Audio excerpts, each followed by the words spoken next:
Hi, everyone. I'm Shirtia Brantley, Deputy New York Bureau Chief and Senior Editor for Bloomberg Live. And welcome to our roundtable discussion, Thinking Outside the Box, Alternative Infrastructures for Education.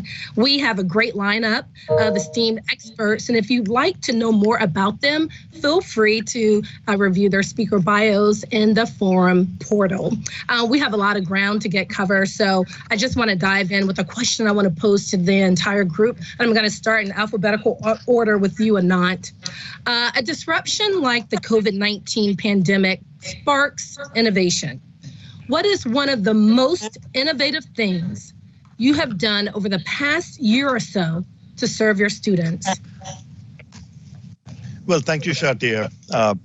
When the pandemic hit, as the world was going into either working or learning fully online, end of February, March, on edX, which is a learning platform with 40 million learners from every country in the world, we saw a huge uptick in people coming to edX. There was a 1,000-fold increase in traffic, new learners coming. From universities around the world, we had a huge demand for online digital content. So what we did last year was we introduced EdX Online Campus. EdX Online Campus is a new offering which enables any college or university around the world to sign up all of their campus students completely for free to take our catalog of edX courses as part of the offering completely for free, including the free certificates as well. Many universities in the region are participating in this, such as KAUST and the UAE University and so on. So a number of universities, in fact, we have about 1,000 universities from around the world, all of whose students are now taking this catalog of courses on edX completely for free. And this is a way for us to make available digital learning for universities around the world from some of our top university partners like Harvard and MIT and from the region, universities like UAE. Mm-hmm. It's wonderful. And we want to hear now from Hassan. What have you done over the past year? Yes, when the pandemic hit, of course, it took us by surprise, but, thanks God, we had started our transformation strategy, which consists of 7 different strategies. One of them is about smart campus and digitization and digital transformation for our campus. So our infrastructure was, strong enough to smoothly 100% into online. So what was surprised to my attention is that how the faculty and the student was adaptable for this new mode of teaching. They were very enthusiastic and they were very encouraged. We also developed some new short courses for our faculty, how to for pedagogies and evaluation techniques for our courses, because they were not used to do for such a thing. This is one thing. The other thing which also I think was very helpful for us was to also work with our partners, universities who went through this experience probably a couple of months before us in Qatar. For example, Beijing University in China, as well as the University of Bologna in Italy. If you recall, they were one of the first, countries who were, hit by the pandemic.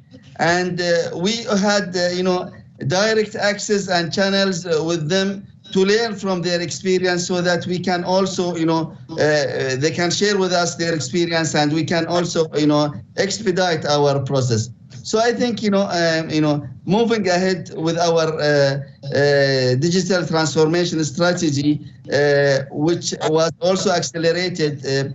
So we have, I think one of the most important things that we did is that we have expedited our process in this regard, which was supposed to take 2 to 3 years. It took from us maybe 6 to 9 months to do. And we were also dynamic and agile to move into this, mode of education very fast. Thank you. Dr. Dalal, what are some of your efforts? Good evening, everyone. Thank you, Shatia. I don't think there is a single event that one can pinpoint and say this is the most innovative. The whole process was innovative and transformative, and in fact, unthinkable before the pandemic hit us. I mean, no one would have imagined that we would be able to deliver our whole curriculum. We are designed to provide in-person education. And I still think that is the ideal way of providing education, although there may be exceptions. And all of a sudden, almost overnight, we had to transform all of our delivery online.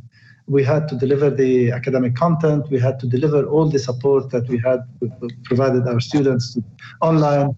And we had to also think of pedagogy and pedagogical issues, assessment, and so on and so forth, and develop tools and mechanisms. Anyway, we were fortunate, and many other people throughout the world were not as fortunate. And the irony, I think, in this process is that the fortunate people who least need financially and otherwise, because they have the resources, who least need online education are the ones who are privy and who had access to it.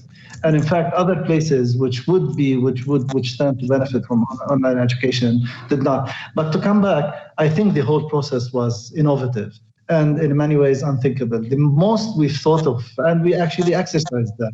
We had instructional continuity plans, but we always thought of instructional continuity in terms of if you have a flood for a day or two, we'd be able to work from home and deliver some sort of content over online, virtually. We never thought that we will move completely online. The other thing, by the way, the other sort of episode, which was equally challenging, is to move from complete online to hybrid. Hybrid, in many ways, is even more complex than complete virtual delivery. And that also was another sort of episode in which we had to improvise and develop tools and skills. So the whole process was innovative rather than one part of the process. Of course, within it, there are many pieces and elements. Definitely. Henrietta? So thank you very much, Shartia. It is great to hear everyone's comments, and I think our experience is the same. So what happened when we had 1.8 billion children who were out of school around the world during COVID is everyone began to think about remote learning.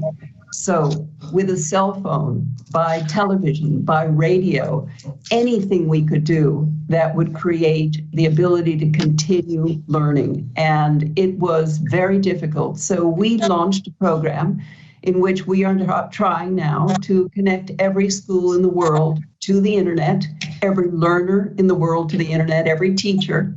We think we can do this in the next 3 to 4 years with lower satellites and Wi-Fi. But to Dr. Dalal's point, we also have to learn as a world how to do distance education. And so we have a library that is now standing up with many tools. We've launched the Learning Passport with Microsoft, a public-private partnership that allows you to learn in your home language, your own curriculum, and that you can then test and see where you are at what grade level. Artificial intelligence is coming in strong in all of these applications. I think we will see much more of it. But this is the birth of an industry of online videos. In Kosovo, we have 14,000 video lessons between grades 1 to 9. And one of our challenges will be one that Sherry will no doubt talk about in Sesame Street. It's early childhood education, how you do that one online. But all of us are going into trying to figure out remote learning and how to integrate it into the everyday activities. There is a huge need now to get children back into school. So our latest will be with education, above all, encouraging in Kenya and in Nigeria how to tie in immunization programs with going back to school. That's a great point. Great segue for Renee coming at being our corporate voice here. It was a perfect segue. Thank you, Shartia, and thank you, Henrietta. So to Henrietta's point, 1.8 billion students impacted. So we were really focused on continuity of learning. So providing all of the underlying infrastructure to make sure that schools, colleges, and universities could continue delivering quality learning. So all of the security applications and protocols and the collaboration protocols. So we started first in Italy and really took advantage of the ecosystem there, specifically with IBM and with Apple. And one of the huge components of that was helping to create all of the adoption materials for faculty members so that they would be able to deliver online learning to students, holding online courses twice a week for faculty members who can join, answering questions. We had 1 million views of the resources within the first 5 months of the program. And then the other thing that we've done is just rapidly adopt new features within our product sets for education, and we've provided those at no charge. So one of those is real-time synchronous translation into over 100 languages from WebEx. And so those are the things that I think have really helped to continue learning as we've moved through the pandemic and then set up educational institutions for the future. Mm-hmm. Chip? Hi, great to be with you today. So 2U partners with top universities to build what we believe are the world's best online degrees, short courses, and boot camps. And I would say during the pandemic, a couple things I would highlight is a pretty major expansion into online undergrad offerings that are both hybrid and fully online for students. So we partnered with Simmons College, a great women's-oriented college in Boston, Massachusetts. Morehouse College, one of the best historically Black colleges and universities in the United States, and the London School of Economics with fully powered online undergrad offerings. And then something else I would highlight related to the diversity challenge in technical training that's very timely, Shartia. Today, we actually announced, literally today, live, we announced a pretty significant expansion with Netflix. So 2U partners with Netflix to help them improve diversity in their own core technology, like their technology team. And so we started this partnership during the pandemic with Norfolk State University, a historically Black college. And it's been such a win for Netflix and for the students that today Netflix announced they're expanding it to 2 additional HBCUs. So that's Talladega and Edward Waters. And then for the first time, expanding it to 2 Hispanic serving institutions, Marymount University and St. Edward's College. So we think it's a great example of really, using online education to create much greater access and drive diversity in a field that desperately needs it. So pretty excited to see Netflix get behind it in the way they did today. Well, hopefully we can expand on that a little bit more. Ronnie, and then we'll end with Sherry before we hop into questions. Hi, everyone. Hi. And look, I think lots been said. I think what grabbed us first at Upgrad when the pandemic set in was, I think, the halo of uncertainty across everything else. And I think if I were to pick 3 or 4 things that we did quite quickly, one was really dissemination and over-communication. And I think we had almost daily webinars for up to 2,000, 3,000 people, partly our students, partly faculty, dealing with job insecurity, at the same time dealing with exactly how we were going to deal with online specifically. So I think the webinars really put to rest because it became a communication, social media fed on it. And I think across South Asia, there's very strong messaging on that. The second one was we have a strong platform, and I think we lent it out to about 2,000 universities in India, took that over for us, just to go online momentarily. Then slowly, they built their own infrastructure. But there was a normal transition that could happen. And that, I think, was a strong one. Third, because we had almost 28,000 active students and another 100,000 alumni, we kind of suspended their 3 months of EMI, or what you call it, their installment payments in terms of fees. We just suspended it and said, we're giving you a moratorium, you can pay it at the tail end of that. And we actually introduced a scheme of a 10% scholarship during this period, which actually has stayed on almost for the balance part of this 15 months. So I think these are the 4 things that come to mind as sort of slightly tactical, slightly strategic, but high impact ones. And Sherry? Thank you, Shakir. Well, I would say Henrietta's right that I would talk about early childhood. But, Sesame Street was created 50 years ago. And if you think about history, it created an experience to see the television used we have children who didn't have the same access to quality education, early education, to put them on a path for learning.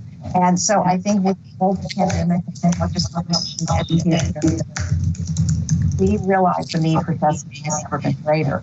We pivoted to start creating content that was specifically designed to address COVID. So it was both health prevention content, as well as learning from home, as well as social emotional to help children cope with the trauma associated with the pandemic.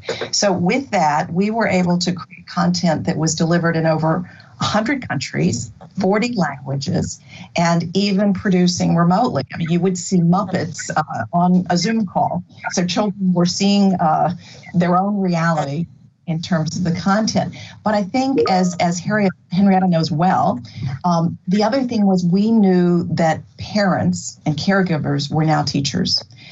We're talking about children 0 to 5. And so what we did was created an enormous amount of content that was designed to help the parent look for teachable moments, playful learning, give them tools, give them content digitally that would be a catalyst for engagement as well as a tool for the child. And I just want to also add that in our work in crisis settings, where we work like in the Middle East with International Rescue Committee as a partner, we were always doing the content, digital, mobile, storybooks, high-tech, low-tech, and then our partners were delivering it with direct services, learning centers, home visits, health clinics. When all of that had to be stopped, we decided to pivot to do even more around reaching those families and children with very simple things, either WhatsApp or phone calls, basic phone calls, again, to provide content that could help them create learning moments. And I think that one of the outcomes of this is we are now pivoting all of our research to test what's been effective and what hasn't, and we'll share that with the world. Because even when we can be back in person, if some of this has been very effective, we want to add it and augment it. And I dare say there are going to be other times where we can't be in person, and these and these learnings are going to be.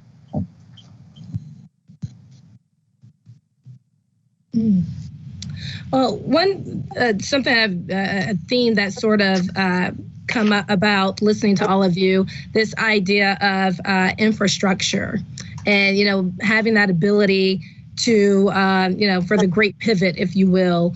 Can we talk about the importance of ensuring that the physical infrastructure, for Wi-Fi capabilities and access, are we doing enough to reach our most vulnerable?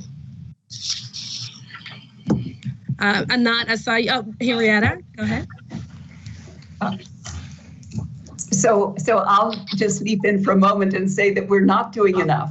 We need to connect the world. We need to connect every school, every learner, every teacher to the world. So we, in our program called GIGA, we're doing this with ITU, and we are mapping schools all around the world. We are at 39 countries right now, about 1 million schools. We need to know where they are so that these satellites can connect with them, so that the Wi-Fi can connect. So governments have to feel that this is urgent and important. And as you know, Shartia, many governments have been taking money from education budgets and putting it into addressing COVID. So there are lots of demands on governments, but they have to feel that education is important, that connectivity is important for their country. And there is an economic case that you can increase your GDP if you get connectivity for your entire country. And to Sherry and Renee's excellent points, it is important that we reach everyone in a society. It is the most marginalized, and Shartia, it is particularly the girls. Girls and women need to be more digitally literate. We need foundational learning. We need occupational skills. We need how to be an entrepreneur, and we need digital skills. We need it for everyone. So if we can connect the world, our world in this generation can just leap forward. Sherry? Well, I would love to add to that. The thing is that we know through research that the most important time in a child's development is the first 5 years of life. That is when their brain develops more rapidly than any other time, and their experiences form their brain architecture. It's so interesting to me that in humanitarian aid, less than 3% of all aid goes to education. And this is even pre-pandemic. And it's a tiny sliver of that to early education. We know it's the time we can have the greatest impact in building a foundation for lifelong learning. That's not just learning, but their well-being, and that's not just for the individual child, it's for society. So your question is, we are not, the answer, I agree resoundingly, Henrietta, we're not doing enough to reach the most marginalized. And if we don't, how can we possibly expect them to have the skills they need, not only to thrive, but to rebuild their societies?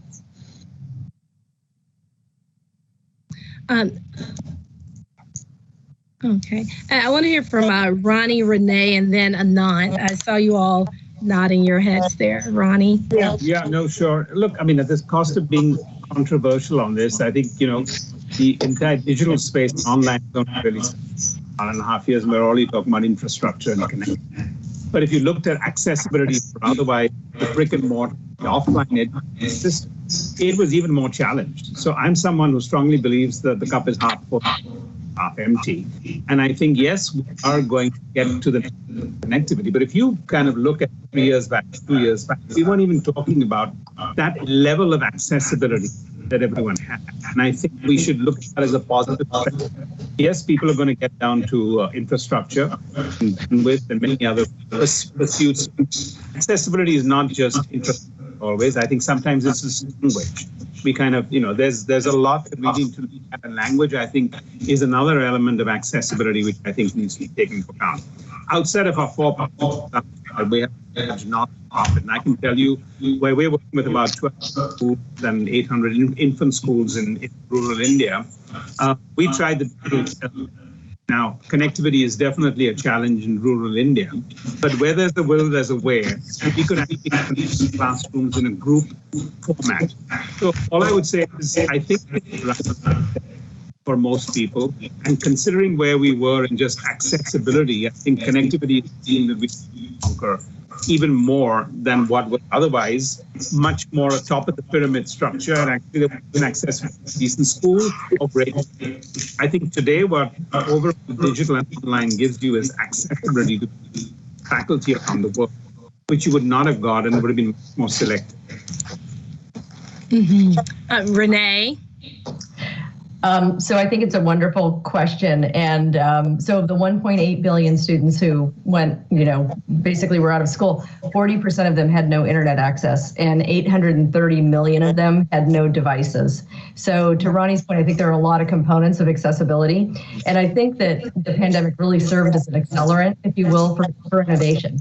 And so we've been excited to be doing a ton of work around new wireless technologies, 5G, Wi-Fi 6.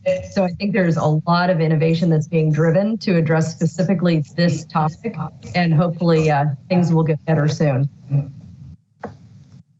Anant, and then Dr. Dalal. I see you both are engaged. There's so many aspects to accessibility, and in many countries and cultures, online might actually be better accessible than in person. So, for example, EdX partnered with the Queen Rania and the Queen Rania Foundation in Jordan, and also with the Skills Ministry in Saudi. In Saudi, we created the Durub, which is an online platform, and in Jordan, we worked with Queen Rania to create EdRAC. And what is interesting is that in Durub, for example, when the Skills Ministry built the platform, there were more women coming online and taking online courses in skills-focused areas than men. So in many areas, physical places might be less accessible than online places. And you see the same thing with social networks. And the World Bank has talked about how online access, wireless access, mobile broadband will be available to everybody around the world by 2025. And so within another 3 years, everybody will have access to broadband, but bricks and mortar physical institutions are still inaccessible. So I think we need to be careful how we talk about, accessibility with respect to physical space versus online space. Dr. Dalal. Yes, thank you. Please call me Ahmed. Okay. So I think one thing to remember is when we were forced by COVID to resort to these online technologies, we did it not by design, we did it because we were forced. We did it by necessity. So it is true that after COVID, things will not be the same. We've acquired, all of us have acquired in different levels and different measures. We've acquired knowledge of tools and how to deploy them and so on and so forth. But first of all, this is uneven. This is not systematic. It's not by design. And there is no doubt that things will not be the same, but we don't know exactly how they're going to be. And we need to think very carefully about and systematically about how we're going to deploy this.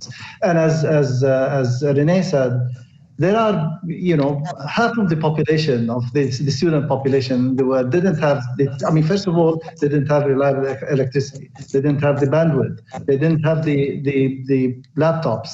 And think of this, a typical middle-class family, not in affluent society, in a normal society, in less affluent societies, but a typical middle-class society probably has 2 working parents and 2 or 3 kids and 1 laptop.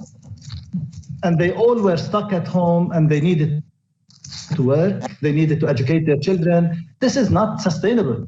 Yes, we have to use these to the extent that we can to salvage what we can of education. And we here, in contexts like this, are affluent and we're fortunate and we're lucky and we were able to salvage quite a bit.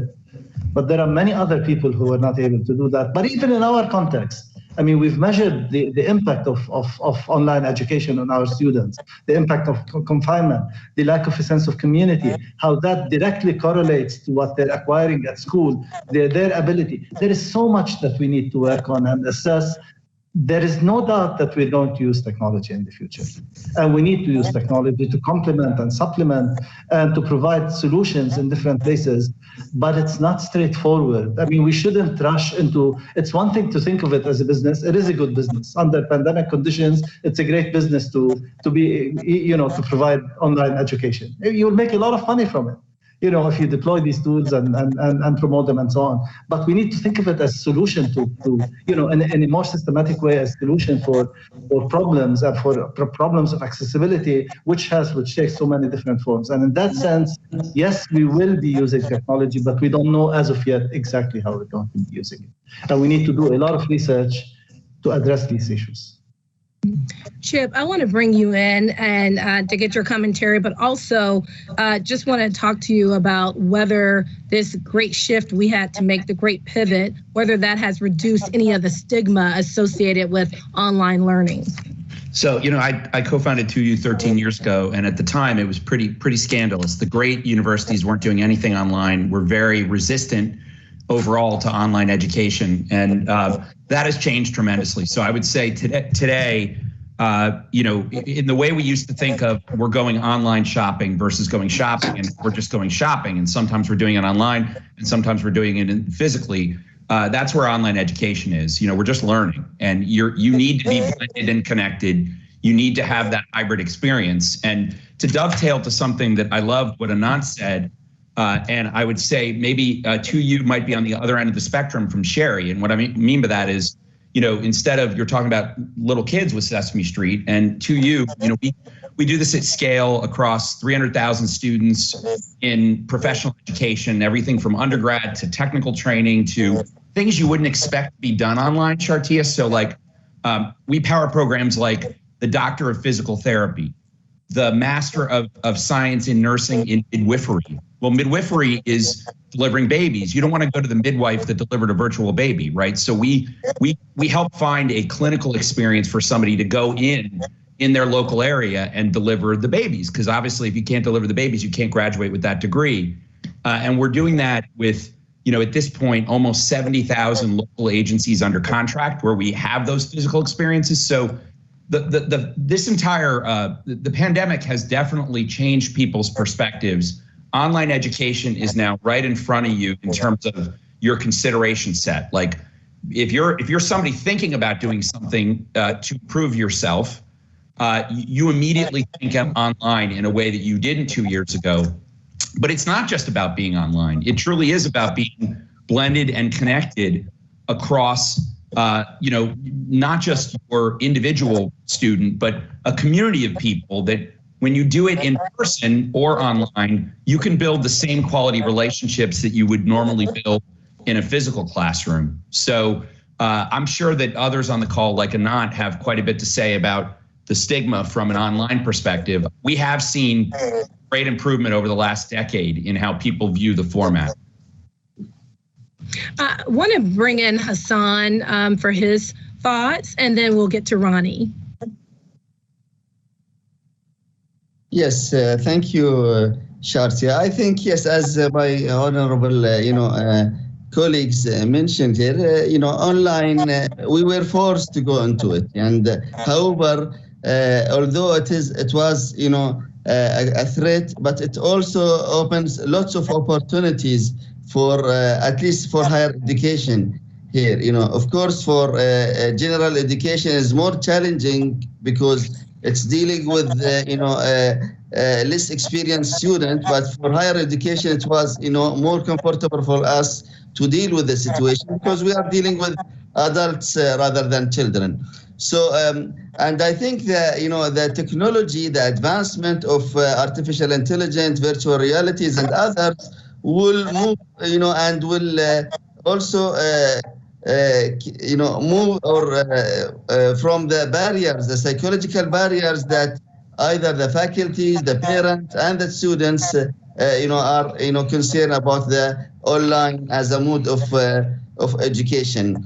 In this part of the world here in Qatar, some people they study just to get the degree for to secure a job, but in many other countries, they study or they learn because unless they were examined to do well during job, the system will leave them behind. So I think we also at educational level, at our value system, we need to encourage our students that learning is a way forward for the future, for the perspective future for you and for your next generations. So it's not only about online, it's not only about the certificate, it's about the learning process, the skills, the competencies, the attributes that the students will gain through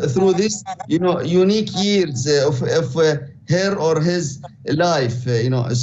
So it is not just from technological perspective or infrastructure, but also from other processes, policies, procedures, and pedagogies, as I mentioned earlier, curricula designed and way of evaluation. All of this need to be reconsidered because we are really moving towards a new way of what we call it, a new norm for education. Ronnie, I want to get to you, and then I saw Renee nodding her head quite a bit, and Renee afterwards. Just to add to what Hassan and actually Chip said, I mean, my concern, I think, with the evangelism that's happened for online today, and my concern, one of them would really be that I think a lot of people have actually taken to this, that this is just right now a session of either Microsoft or Zoom or a technology platform and a sort of a online process. And actually online learning is really deep learning, and it is very much based on outcomes and completion and examination and feedback. So I think one of the things that I think after this pandemic is over, we'll have to correct some of this and fine tune the impression of online, that it's not this one-way street, and it wasn't a quick sort of a technology substitute for that. The other point I just want to make to everyone here is I strongly believe that high touch or sort of human intervention in online learning will actually get deeper. And even though it's 100% digital, I see human intervention and high touch being quite clearly needed if you want to get to outcomes, completion records of 80 and 90% versus 10 and 15%. And I think that is something that's going to create an ecosystem of coaches and mentors for the online system, which I think these two I see as substantial changes and additions that need to happen. So, Ronnie, I think that's a great point. And I think one of the things, too, is just the ubiquitous access to learning is going to help us to close the skills gap. So kind of moving in a little bit of a different direction, if I could, the World Economic Forum estimates that closing the skills gap could add $11.5 trillion to GDP by 2023. So I think the great work that everyone on the panel is doing to provide ubiquitous access is going to be just incredibly important as the new skill sets sort of, shift for the future, because we're trying to educate people for jobs that we've never even had before. And we had that problem before the pandemic, but I think it's even more heightened now. So I think that's where we're going to see more and more programs like, certification programs from vendors like Cisco Networking Academy, where we're putting 12 million students through the program every year, will be really important in terms of helping students to get these skills in IT to take us into the future. So I think that's just another really important topic for us to address for the future of learning. Definitely. I want to bring in Chip and then Henrietta.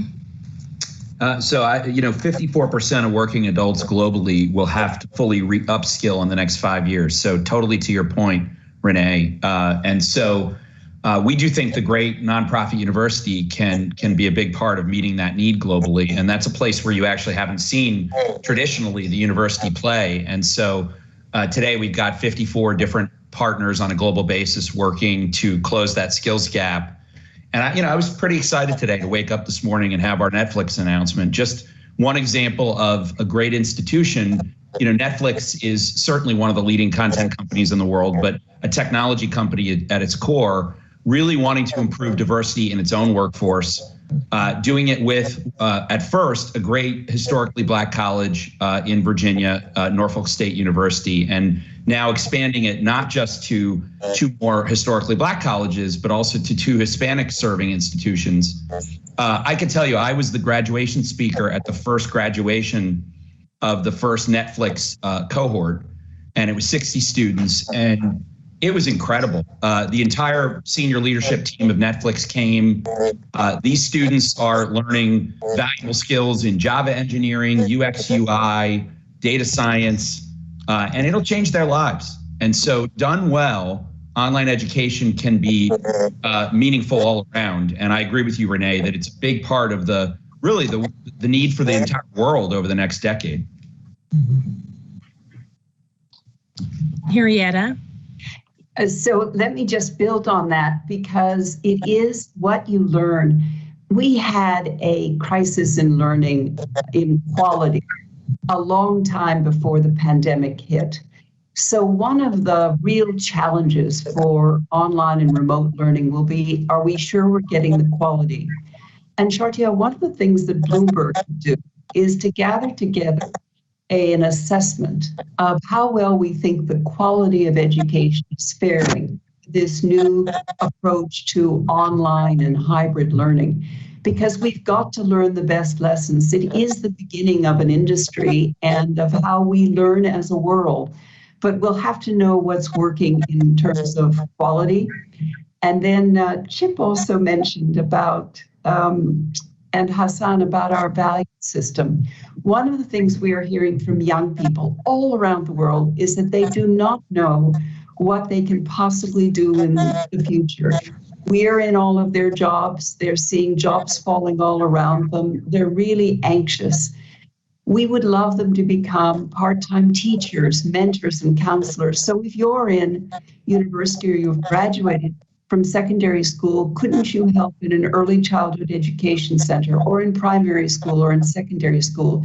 Is there a way that we could train a whole generation of teachers that could help us in this new way of working? And so we would love to reach out more on that. Generation Unlimited is trying to think this through as a big public-private platform. But anyone who has any ideas or help, we'd really love to hear from them. Mm-hmm. Anant? I'm a big believer that digital technology and all things digital is an incredible democratizer around the world. I mean, look at social networking. Look at, all the young people, old people, everybody getting onto social, and how participation in democracy, participation in news has just exploded exponentially.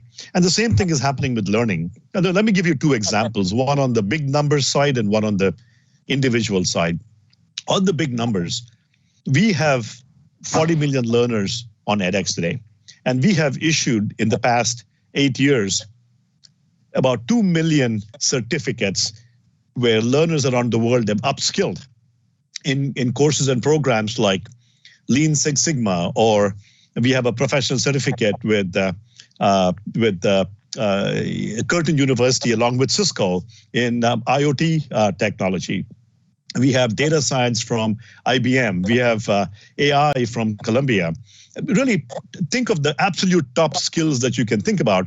And what we can do with digital technology is scale it. As another example, a UT Austin computer science degree on edX is $10,000. It's a master's. On campus, the degree costs 4 times as much. They admit 30 to 40 students. Online, take 30 to 40 and increase that by 1 to 2 orders of magnitude. So I think the cost can be lowered, access can be increased, and particularly for people that may not be able to get access at the right time. I'll tell you a story. Maggie is a learner on edX. She used to be a courier at Postmates. It's a food delivery company. And that company joined edX as part of a business offering and made available edX certificates and courses to all of their couriers. She was furloughed during the pandemic, but she took Six Sigma from TUM, and today she has a job in management and project management at Amazon. And so there's any number of people that can upskill very quickly, where going to a university or going online, going online is a way for them to get it, while in person can be really hard. Definitely. Sherry, I want to hear from you, and then Dalal and Hassan, and we'll go from there. Well, I would just say that it's so impressive what each of these panelists are doing, and it's so important. But I would come back to early childhood for this reason, and obviously that's our focus. But out of the 1.8 billion who were out of school or out of any sort of formal learning because of the pandemic, 155 million of those were preschool. And when we look at how many countries instituted remote learning policies, distance learning, and I think it's over 90%, 94%, only 60% included pre-K. So again, I would just urge us that if we don't reach children in those critical early years, they're not going to be in a position to take advantage of the incredible programs you all are creating for online learning down the road, particularly marginalized children. And one of the things, to Henrietta's point, I'm so impressed that their goal is to eliminate the digital divide, so there is access. But also, we do so much research in everything we do, so much testing, which is so important. And when we're creating content to reach the parents and caregivers for young children, we've learned so much. It has to be relevant. It often has to be low text. It has to be easy. We know that the parent and caregiver is also the gatekeeper, and it has to leverage existing things they have so that they can use those to create learning opportunities. And then we need to test it, get constant feedback so that we can iterate, and that will help us lead, to Henrietta's point, to having the quality of the content that is most effective for young children and families and caregivers. And I just want to keep that at top of mind, because investing in early education as well will help all of us succeed in terms of longer term outcomes. Oh my gosh. Well, I can give you about 10 seconds, Ahmed, before we have to wrap. I think very, very quickly, there is no doubt technology is going to be part of our life and part of the future, but it has to be deployed in different places in different ways. And we have to be systematic about that. We talked about democratization through technology. The fact is, during the pandemic, half of the population, the student population of the world, didn't study because they didn't have access to this technology. So technology, in a way, could be a democratizer, but it could be also, could be disempowering. in its own way. So we really need to deploy it intentionally and systematically and in different ways in different places. Oh, thank you all so much. We're out of time. I could talk to you all day. I appreciate you so much. Thank you. Thank you for having us. Thank you. Thank you.